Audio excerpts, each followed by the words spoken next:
So, colour in Victorian ceramics. Well, I've always been interested in colour, and particularly colour in ceramics, but also the production processes of colour. I think what a lot of people forget about the 19th century and Victorian period in colour in general is that it was an immensely colourful period. The first half of the 19th century is wild with colour. And one of the problems of judgement of 19th century decoration generally is that we have been completely influenced by, and inevitably by, the colour palette of William Morris from the 1860s onwards. And that has virtually obliterated what Britain looked like before the 1860s. And colour was a fascination because colour technology was changing very rapidly. Now, we're starting with blue-printed plates, but the point is that the early 19th century is marked with a succession of attempts to do colour printing on ceramics, mostly unsuccessful, and using technologies that were woefully complicated and inadequate. We've got to remember that a new printing process called lithography had been invented in 1798 in Germany, and this was used extensively for book illustrations. And as we'll see later, it had enormous impact in terms of colour as a published medium. But because that was going on in the 1820s and 30s, many potters thought, I wish we could do colour printing rather than having to employ all these people to paint it by hand. And so we start with that, which takes us very quickly to that. A very simple process is to have your copper plate, or two copper plates, and ink them up in different colours. And so that's a beginning of colour printing of a very basic kind. The point is it's very laborious, and is actually much slower than more conventional methods. But what developed from it was a number of processes that actually did produce a printed colour image on the surface of the plate. Always on glaze, inevitably. And you can see from examples like this, with which you'll all be familiar, that the process of multicolour printing had begun to emerge in one form or another by the 1830s, 1840s. And of course the pot lid, the Felix Pratt and Company pot lid, is the classic example. And I think probably everybody knows how these were produced. The process of encaustic tile manufacture, a lost medieval process, had been re-established during the 1830s. Stained coloured glazes, stained coloured bodies were well known already, and the desire to reproduce and recreate Gothic medieval floors was well established. And then, of course, you have the process of making tiles mechanically, which of course made production much simpler. And this fashion for bright floors really took colour into a new dimension in the 19th century. And if you start looking at the major buildings that had multicolour polychromatic floors from the 1840s, it is an enormous list. And luckily, many of these survive. They can be coloured, they can be geometric, they can be all sorts of things. And of course, at the peak of their development, they're the main meeting room of the Palace of Westminster. And of course, Pugin was very much involved in this as the designer of all these tiles. And in fact, I think it's worth remembering that Pugin was actually the designer of every single thing you can see in that room, except the structure. And we forget that. Barry was a great architect and he planned a great building, but he didn't know how to do Gothic. And so he employed someone as a partner who did know how to do Gothic. And the tiles were one of the great expressions of polychromy in this period. And we're looking at the early 1850s. And of course, from that point, coloured tiles became universal.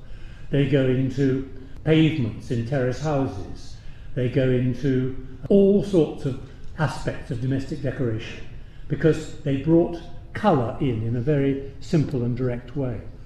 And inevitably one goes to the V&A and sees the famous ceramic staircase, again of a similar period where you've got a combination of Majolica glazes, coloured tesserae and mosaics, inlaid colour, pavements. It's an extraordinary explosion of colour diversity.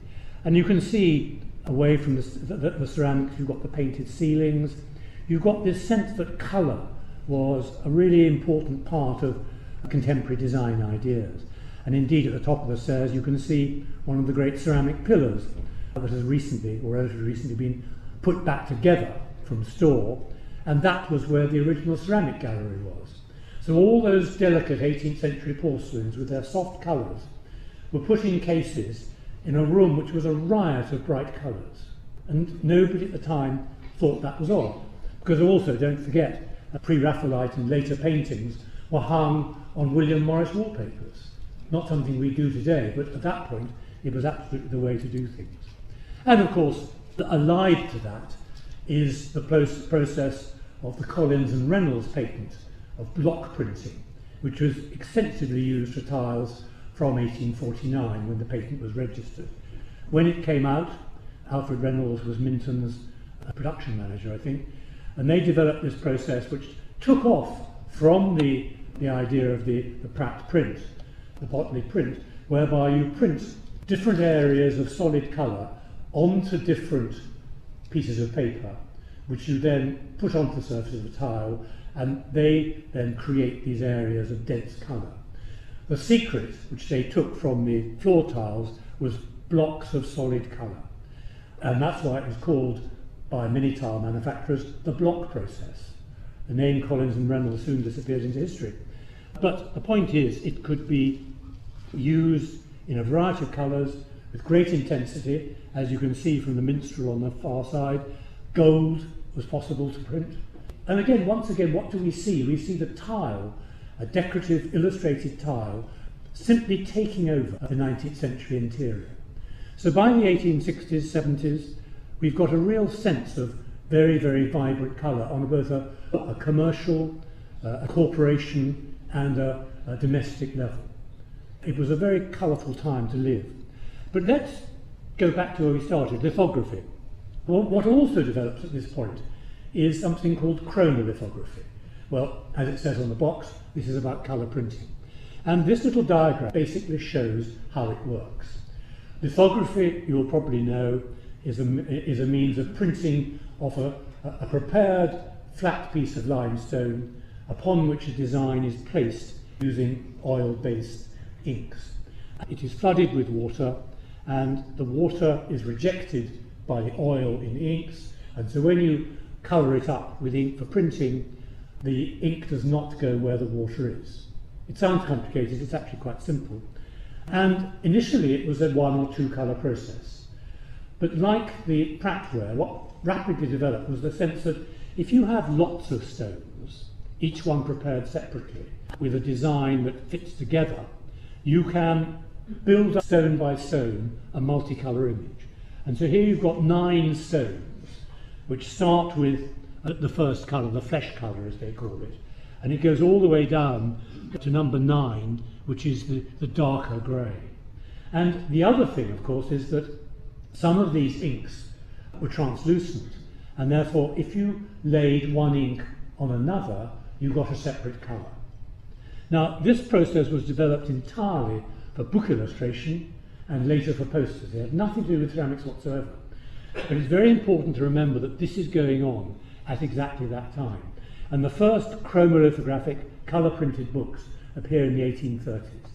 They again set a pattern which changes the whole process of design in Victorian Britain. This is the frontispiece of Pugin's great glossary of ecclesiastical ornament, published in 1844. Now this is a design book.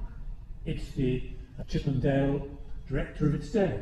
This was a book on how to do Gothic, and it was filled throughout with gloriously coloured pages, and it talks about pattern and tiles and textiles, metalwork, everything. And so if you were doing Gothic design, you naturally bought this book because it told you how to do it. And this became the great age of the pattern books. We all know how important the pattern book was in previous ages. In the 19th century, it was about colour pattern books. And you could buy an ever expanding library of books with glorious colour printing. Many have been reproduced, but the quality of the original has never been matched. There is something about the richness of Victorian chromolithographic printing that no modern technology can ever equate. The golds, the richness, the extraordinary colours are really quite remarkable. And this is the sort of page that's in it. These are technically designs for textiles, but it doesn't matter. You as a designer sitting at your desk in Minton in 1850 or 60, you simply got out the pattern books. And that was one of the most important reasons why the Minton archive had to be saved, because it was a complete insight into the Victorian design process. You worked from printed examples of other material. And these sort of things would certainly have been things that Minton and other factories would have known about. And of course, many others followed.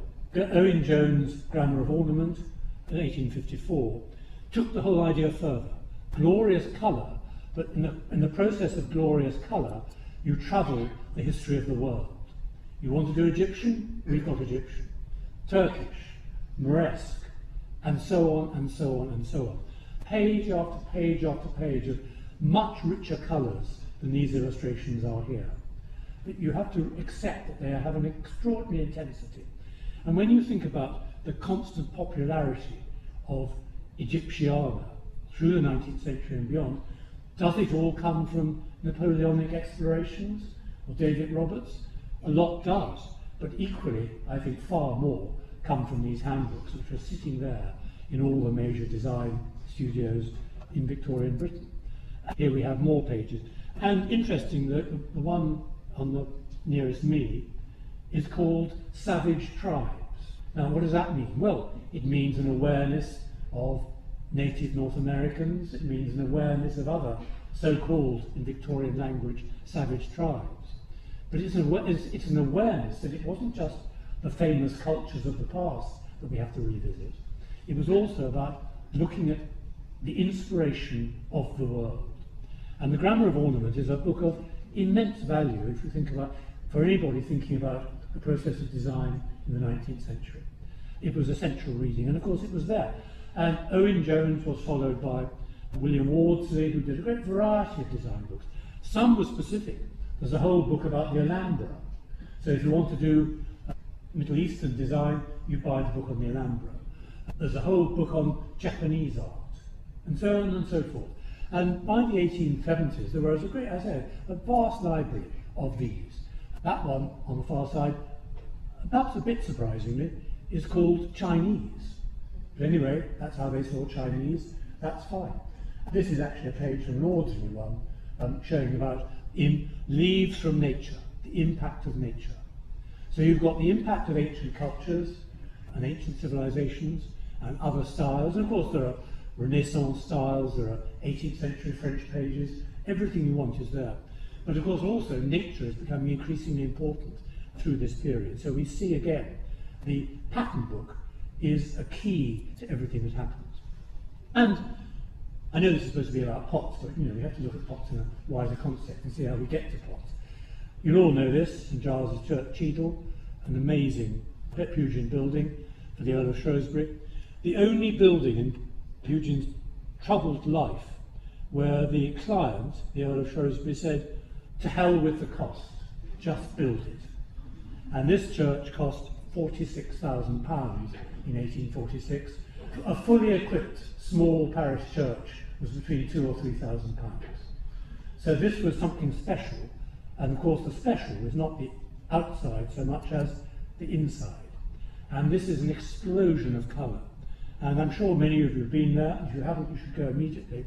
If you want to understand Victorian colour, there is no better example. This has survived miraculously intact as it was painted in the 1840s. And it's pattern upon pattern upon pattern, colour upon colour.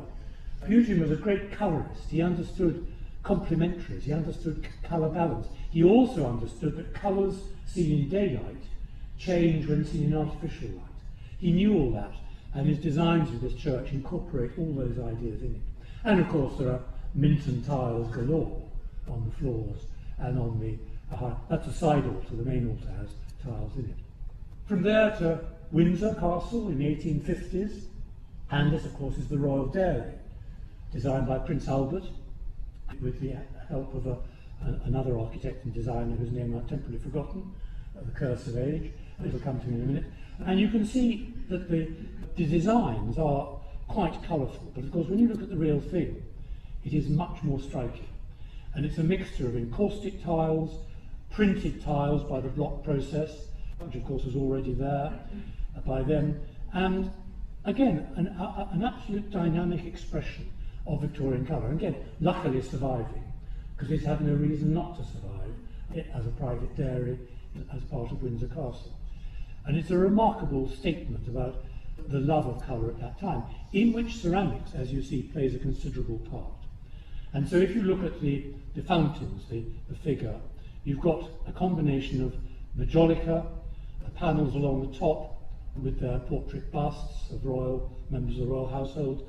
You've got this extraordinary rich orange, again behind those white figures, and then this over-encompassing pattern of printed tiles. So it's printed, it's painted, and indeed these figures were there for a purpose, because it's a dairy, and in those troughs at the bottom, cold water continually flowed.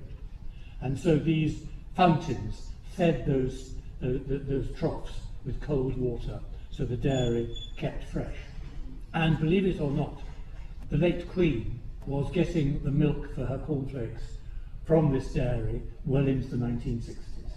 It was only then that it was replaced by a slightly more modern example. Just another example, you may or may not know, this of course is the Grand Midland Hotel at St Pancras Station, having been restored. And the restoration was very good and very thorough and very faithful. And once again, just imagine walking, you've come off your train from Manchester, you've finally pulled into St Pancras. I think it took 7 hours by that route. You've booked a night in the Midland Grand and you walk in, you think, you think, wow, because it gave a sense of richness and quality and power, which of course is exactly what the Midland Railway wanted to say.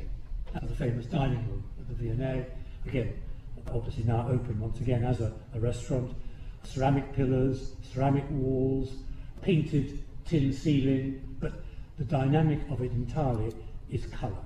A couple of other examples. This is the waiting room on one of the Malvern stations, and it's just that sense that this is how we want it to be. They wanted to show off what they could do. Railway companies were very competitive, and so there was a pressure to do things more colourfully and bigger and bolder than anybody else, and colour was very much part of that argument. And of course, later in the century, it filters out into public buildings, pubs, restaurants, town halls, buildings that, again, where colour is important. And the glazed exterior of a Victorian pub had two functions. One, after a wild night, you could simply hose it down. Secondly, in the gaslight of the time, the flickering gaslight, you would see the lights and the colours reflected off the glazed ceramic tiles. And so people out for a heavy night, looking for a pub, they'd look down an alleyway and they'd see sparkling in the distance this tempting sign of a public house. And so that sense of colour runs right through the 19th century. The Great Exhibition, of course, was very important, and of course it was the launch pad for a lot of this colour. Owen Jones' book wasn't quite out, but the Pugin book was, and indeed other books were available. And again, what one forgets is that the building itself was very colourful. The interior was painted in primary colours, blue, red and yellow. And Owen Jones designed that scheme. And what he knew from colour studies is that red advances and blue recedes. And so he brought parts of the building forward, he put parts of the building back. There is a structure to all this, it's not random at all. But looking at that wonderful series of lithographs, and what have we got? We've got colour printed lithographs. We know exactly what this exhibition looked like. There are no photographs, but we have these fantastic colour lithographs, chromolithographs, that show us gallery by gallery, display by display, what it looked like. And this is one of those. And you could buy these and take them home. And we get a sense of that explosion of colour that this represented. It was so exciting to step out of a rather drab existence and go into this extraordinary interior and be exposed to the wonders of the world. And of course that is Pugin's medieval court. he had to do it. He hated the idea of cast iron structure because it wasn't medieval. But he was sensible enough to realise that what he was offered at the Great Exhibition was a wonderful opportunity for what we would now call marketing. He thought, if I'm going to sell the Gothic style to the great British public, this is the way I'm going to do it. I'm going to have this display of coloured textiles, tile work, metal work, everything that I see as part of the modern Gothic world. And indeed, those planters you can see in the bottom left corner, Minton block printed tiles with Pugin patterns made for the Great Exhibition. And within that exhibition, there were lots of other exceptional things. The encaustic process was well established by then, of course, but it was being used increasingly not just for tiles. And here is the famous waste not, want not bread plate by Pugin. And this again was something that was very much associated with the exhibition. It was designed in 1849, but it was one of the things that you couldn't buy anything at the exhibition. But once you were outside the Crystal Palace, there were souvenir shops and stalls, and you could buy things. And this is one of the things that people bought because they could. But more important, because that was already there, was this was the first use by any potter of the Collins and Reynolds process, which I described earlier. Patented in 1849, bought immediately by Minton, and Pugin was the first person to see how this process could bring bright colour, automatically or mechanically produced, into a wider world. Pugin's vision was that everybody should have these. He wasn't just designing for the great and the good. He was a sort of forerunner of IKEA. He wanted everybody to have nice things in their houses. And he saw the Collins and Reynolds process as a key to opening up the door to a very much wider market. His other great creation, or one of his other great creations, was something called the Great Stove. Now this was a huge structure, as you can see, by Hardman's, and it was completely covered in Minton tiles, in relief, modelled and designed, designed by Pugin, to be painted and finished in bright Majolica colours. These must have looked spectacular. It's much taller than me. It's a vast structure. You can see by the side, the tiles are 9-inch tiles, so you've got the scale from that. And what we don't know is whether any cathedrals actually bought them. Certainly none survived, but a lot of the tiles survive individually. There's a great variety of patterns. Most of them are pierced to allow the heat to pass through, but of course the tile stove is a well-known European phenomenon. The tiles radiate heat out steadily. But this application of colour to it was something that was quite new, and of course that takes us into the whole subject of Majolica.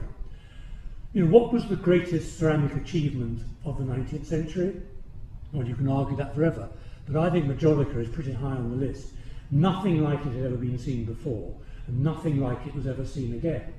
It was truly original. It was a completely Victorian statement. The idea of making brightly coloured objects accessible to a wide market, following on from Pugin, was something considerably, it was revolutionary. And of course it all comes down to this chap, Leon Arnoux, who developed all those temperature compatible glazes. The secret about Majolica is that all the colours are fired at once. And so you've got a biscuit firing and you've got a glossed firing. But the end result is a multicoloured object, because they are in fact coloured glazes, not coloured enamels. And by that process, a vast range of extraordinarily colourful objects that Majolica represents could be produced quite cheaply, because there's only 2 firings. Normally, as anybody who thinks about porcelain will know, most colours require a separate firing, which made porcelain, bone china, very expensive. This was something different. You can see, this again is an illustration from the time, a chromolithograph about coloured pottery. And there are 2 of the objects, or versions of them, that were in that illustration. But I think it's hard for us today to understand the absolute amazing impact of all this colour. Minton, Wedgwood, George Jones, many manufacturers showed Majolica in 1851, just as many manufacturers showed that other great development of 1851, which of course was Parry, the greatest ceramic modelling material ever made, and again, a Victorian creation. And, this isn't to talk about Majolica, but I think one's just got to remember that Majolica was not something that came out of nowhere. It was something that follows that big pattern of colour development that I've talked about, through the pattern books, through the tiled floors, into something that makes colour both extraordinary and very widely accessible. It was a revolution. Now, of course, we know now, inevitably, how do you get these very bright colours? Well, you put a lot of lead in it, and therefore these were very dangerous pieces for those who made them. And that indeed is the main reason, rather than fashion, why Majolica disappeared at the end of the century, because you couldn't make good, strong Majolica colours without lead. And so we go into a sort of phase of wishy-washy Majolica at the end of the 19th century, and the whole thing dies out. But of course, it doesn't matter, because the revolution had occurred. And the quality of Majolica, apart from the colour, is that it reflects every single aspect of Victorian design. Revivalist styles, classicism, Egypt, Japan and China, the Middle East, fitness for purpose. The bread plate is a classic example of Victorian passion for fitness for purpose. It's a bread plate. How do you know it's a bread plate? Because it's got ears of wheat on it in the decoration. This is a pigeon pie dish. And that's pretty obvious, isn't it? But it means you can't cook a chicken in it. You can't do anything except put pigeon pie in it. Now, of course, this is the serving dish. This is not the cooking dish. Within it was an oven-proof liner in which the pie was cooked. It was then placed into that and put on the table. So it's nearly oven to tableware, but not quite. It's on the way. And the diversity of Majolica meant that the diversity of the Victorian household and the food they ate was reflected by it. There's a list, which I never can remember, of all the different plates for salad they made. There's a tomato plate, a lettuce plate, a radish plate, and on and on and on and on and on through the salad. And so if your maid served tomatoes on the lettuce plate, she'd be fired. You had to know what each of these things did. And that's why they had such big cupboards, because they were filled with wares specific to a purpose.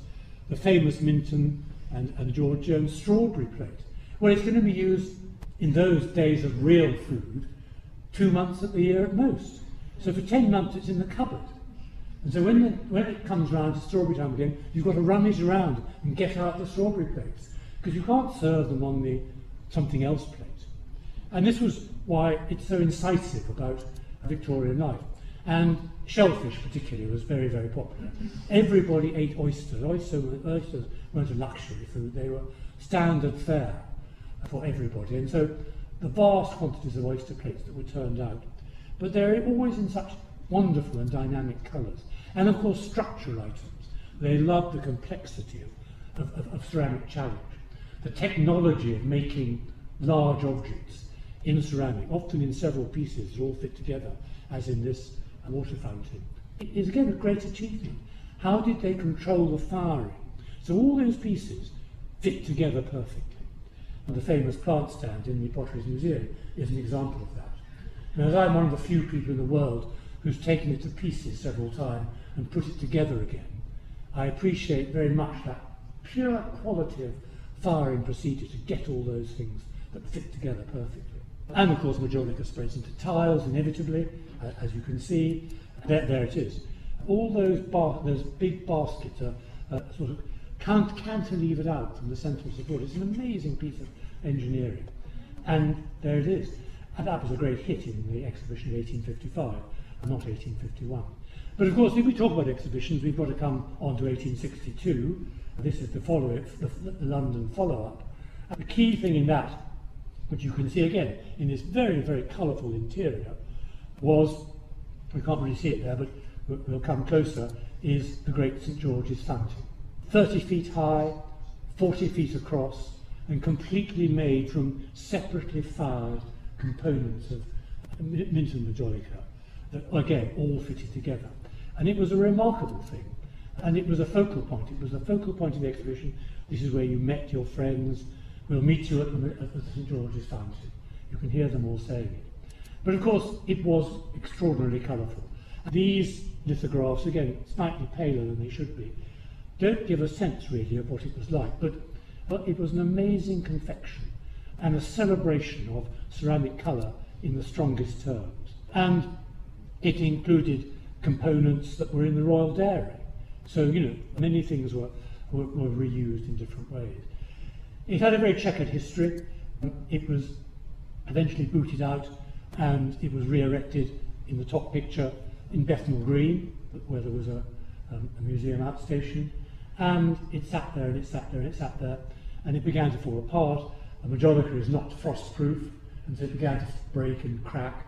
The bottom photograph is just before it was demolished in about 1926, and there's always a fantasy that somewhere the figure of St George and Dragon survives in a shed, forgotten about. Well, I think forget it, because there's quite good record at the time that it was all ground up, turned into road coral. So if you want to find it, dig up the roads around Bethnal Green. And there's a long way to go, I think, still in understanding what the Victorians were all about. If you play that game, what was the most important thing the Victorians gave us? To me, high on that list is colour printing. What a dull world we'd have without colour printing. Thank you.